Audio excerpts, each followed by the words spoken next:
During প্রেগনেন্সিতে প্রত্যেকের মনে একটাই প্রশ্ন জাগে যে পেটের ভিতর যে আছে ছেলে সন্তান আছে না মেয়ে সন্তান আছে, মানে এই সিমটমস হয়েছে, মানে এই সিমটমসে ছেলের লক্ষণ না মেয়ের লক্ষণ।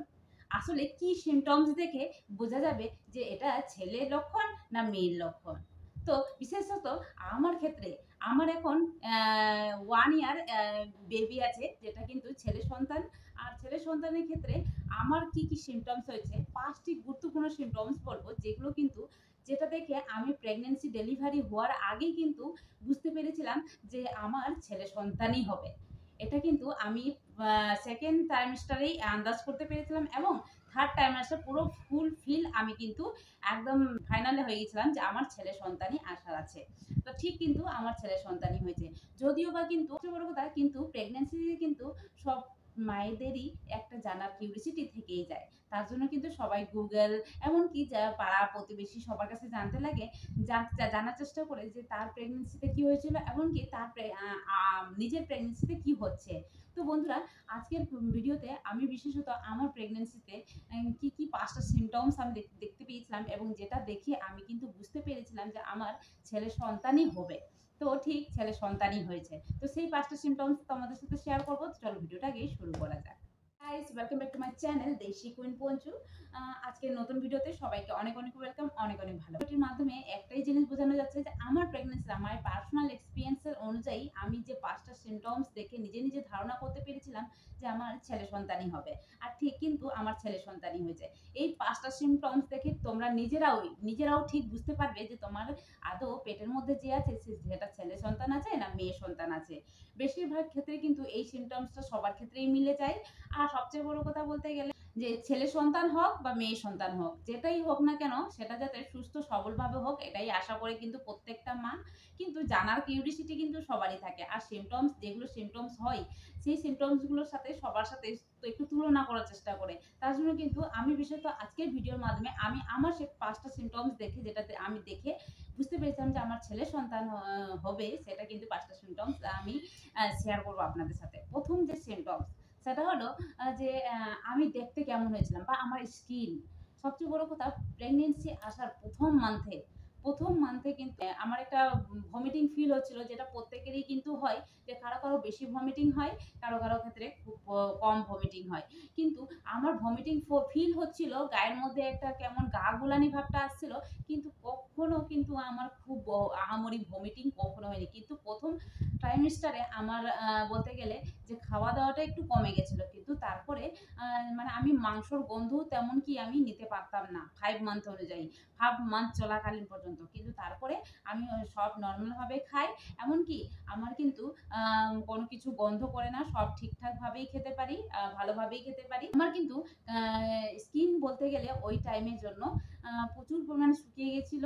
আর সবাই বলে নাকি যে যদি পেটে ছেলে সন্তান আছে, তাহলে কিন্তু মা দেখতে খুব সুন্দরী হয়ে যায় এবং স্কিন গ্লো করে, স্কিনের মধ্যে কোনো রকম রেশ, একনি কোনো কিছুই থাকে না। কিন্তু আমার ক্ষেত্রে যেটা হয়েছে সেটা হলো যে আমার ক্ষেত্রে কিন্তু স্কিন প্রচুর খারাপ হয়ে গেছিলো, এবং তখন থেকেই আমি কিন্তু প্রচুর পরিমাণে শুকোতে শুরু করেছিলাম। মানে ওই টাইম থেকে আমি কিন্তু প্রচুর পাতলা হয়ে গেছিলাম।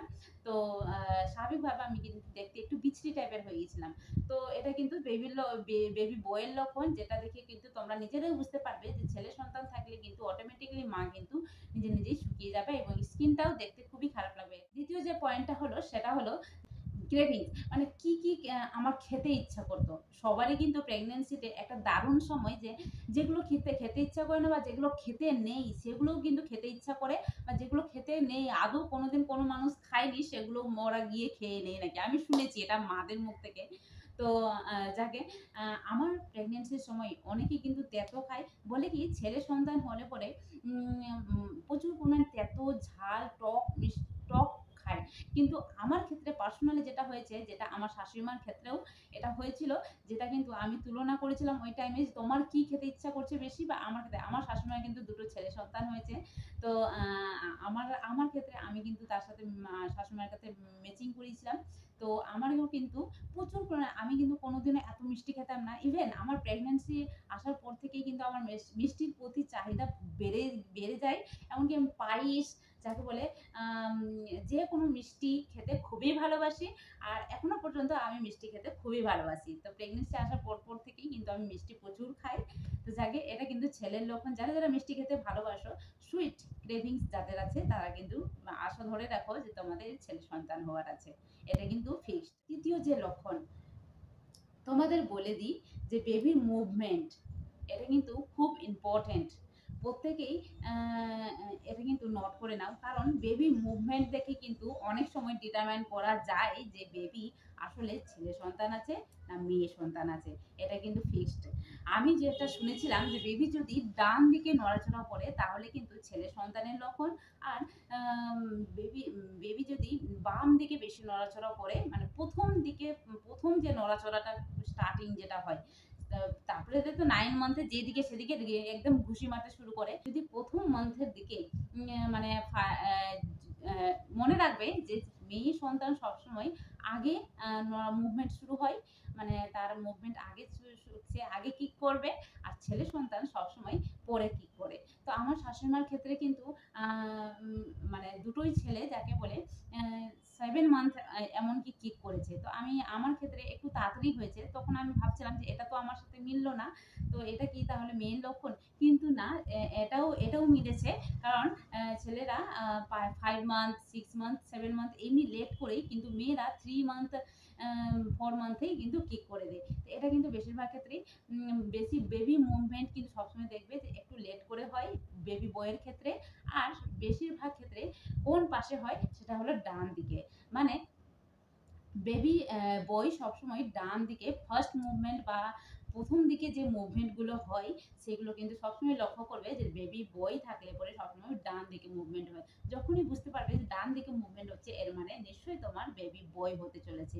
তা বলে কিন্তু কখনো এটা ভাবো না যে একদম ডক্টর, এটা কিন্তু একটা মিথ। আর এটা যেটা আমার ক্ষেত্রে সত্যি হয়েছে, এটা বেশিরভাগ জনের ক্ষেত্রেও হয়েছে, যেটা আমি কিন্তু অনেকের কাছে জিজ্ঞেস করেছি এবং নিজের ক্ষেত্রেও ফিল করে দেখেছি, এবং ফিল করে যেটা হয়েছে সেটাই তোমাদের সাথে শেয়ার করছি। এই যে মাই পার্সোনাল এক্সপিরিয়েন্স।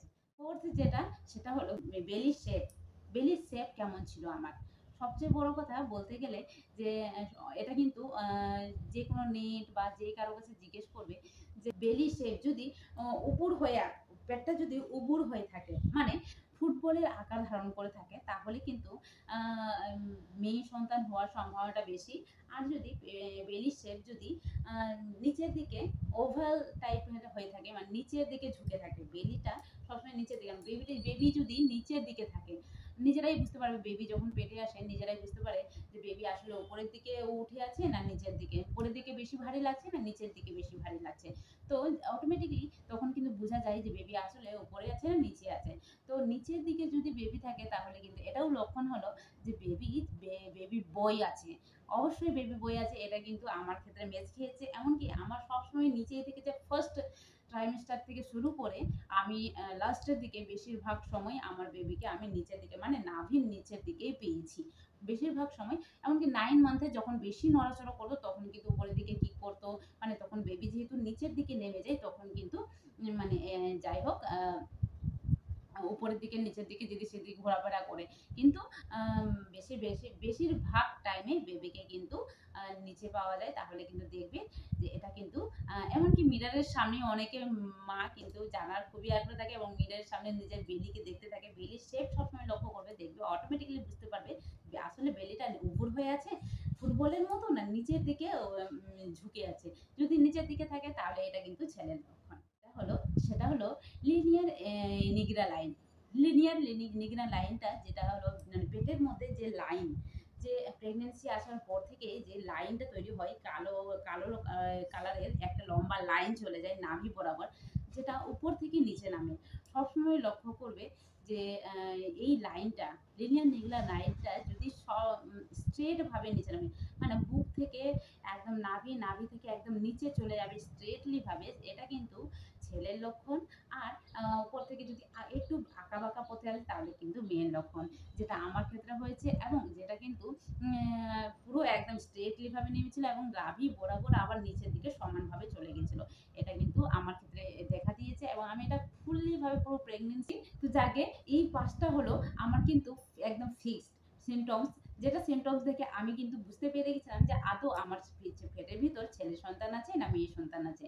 তো ফিক্সড কিন্তু আমার পেটের ভিতর ছেলে সন্তান আছে, এটা কিন্তু আমি প্রেগনেন্সির প্রায় ৫ থেকে ৬ মাসের মধ্যেই জানতে পারি এবং সবকিছু দেখে আমি ডিটারমাইন করি যে হ্যাঁ, আমার ছেলে সন্তানই হতে চাই। আমার যদি মেয়ে সন্তান হতো তাতেও কিন্তু আমার কিছু মনে হতো না। কিন্তু একটা প্রত্যেকের মায়ের মনে যেহেতু কিউরিওসিটি থাকে, সেই কিউরিওসিটিটা কিন্তু আমারই হয়েছিল এবং আমিও এইভাবে বারবার কিন্তু প্রতিদিন একটা করে সিমটমস দেখতাম এবং নিজেকে ডিটারমাইন করতাম। যাকে তো আরো দুটো সিমটমস হলো যেটা আমার ক্ষেত্রে ঘটেছে, এমনকি বেশিরভাগ জনের ক্ষেত্রেও ঘটেছে।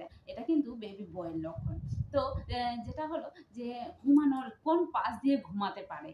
সবচেয়ে বড় কথা, অনেকেই বলে যে মেয়ে সন্তান থাকলে নাকি অনেকেই বাম পাশে বেশি ঘুমোয় আর ডান পাশে বেশি ঘুমোয়।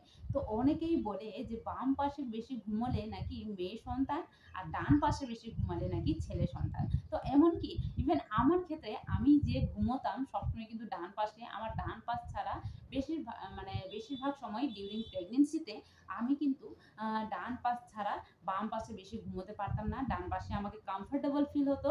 আর হয়তো ঘুমাতেই হয় না, যাকে বেবির সমস্যা হয় তার জন্য হয় বাম পাশে না হয় ডান পাশে। তো আমি কিন্তু বেশিরভাগ টাইম ডান পাশে ঘুমিয়েছি। তো এটা কিন্তু ছেলের লক্ষণ। যা প্রেগনেন্সিতে একটা প্রেগনেন্সি ওমেন যে লেজি থাকে না বেশি মানে চঞ্চল স্বভাব থাকে। মানে নিজের শরীর কেমন ওয়ার্ক করে, যে ডিউটি প্রেগনেন্সি বেশি লেজি লাগছে না শরীর বেশ একদম ফ্রি ফুরফুরে আছে। তো যাকে যা কিছু করতে ইচ্ছা করছে। তো আমার ক্ষেত্রে বিশেষত যেটা হয়েছে, সবচেয়ে আগে বলি যে অনেকেই বলে শরীর যদি বেশি ফুরফুরে থাকে তাহলে কিন্তু ছেলে সন্তান হওয়ার সম্ভাবনা। আর শরীর যদি একটু লেজি হয়ে থাকে, সবসময় ঘুমোতে ইচ্ছা করে, কোনো কিছু করার ইচ্ছা করে না, সবসময় বসে থাকতে ইচ্ছা করে, তো এটা কিন্তু মেয়ের লক্ষণ অনেকেই বলে। তো যাকে আমার ক্ষেত্রে যেটা হয়েছে যে আমি কিন্তু মেডিকেলে ডিউটি করতাম। তো আমি ডিউরিং 7 মান্থ প্রেগনেন্সিতে 7 মান্থ পর্যন্ত ডিউটি করেছি। তো আমার শরীরে কোনো রকম লেজিনেস ছিল না। আমি কিন্তু একদম ফুরফুরেভাবে একদম আইসিইউতে একদম এমার্জেন্সি পেশেন্টগুলোকে একদম একা হ্যান্ডেল করতাম। ডক্টর না থাকা অবস্থায় একা হ্যান্ডেল করতাম এবং ডক্টরকে জানাতাম সবকিছুই। তো যাকে আমি কিন্তু বেশ ফুরফুরেভাবে কাজ করেছি ডিউরিং প্রেগনেন্সিতে। আমার মধ্যে কোনো রকম অলসতা ছিল না। তো আমার কিন্তু ছেলে সন্তানই হয়েছে এবং এটাও কিন্তু ছেলে সন্তানই লক্ষণ এবং আমার হয়েছে ছেলে সন্তান।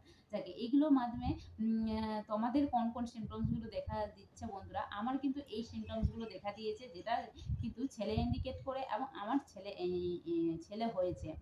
আর তোমরা যারা প্রেগনেন্সি আছো, নতুন মায়েরা, নতুন বোনেরা, যারা প্রেগনেন্ট আছো, তোমাদের ক্ষেত্রে কি কি সিমটমস দেখা দিচ্ছে বা দেখা দিয়েছে অবশ্যই শেয়ার করো কমেন্ট বক্সে। বা ভিডিওটা তোমাদের কেমন লাগলো অবশ্যই জানিয়ে দিও। ভিডিওটি ভালো লাগলে অবশ্যই একটা লাইক, কমেন্ট, সুন্দর একটা কমেন্ট করে আর অবশ্যই চ্যানেলটাকে সাবস্ক্রাইব করে আমার পাশে থাকবেন। পাশে থাকা বেল আইকনটি অবশ্যই প্রেস করে দিবেন আরো নিত্য নতুন ভালো ভালো ভিডিও পাওয়ার জন্য। আরো যদি কিছু জানার কিউরিওসিটি থাকে তাহলে অবশ্যই কমেন্ট বক্সে কমেন্ট করবেন। আমি অবশ্যই চেষ্টা করব আপনাদেরকে জানানোর জন্য। চলুন টাটা। আজকের জন্য টাটা। দেখা হবে আরেকটি নতুন ভিডিওতে। সবাই ভালো থাকবেন, সুস্থ থাকবেন।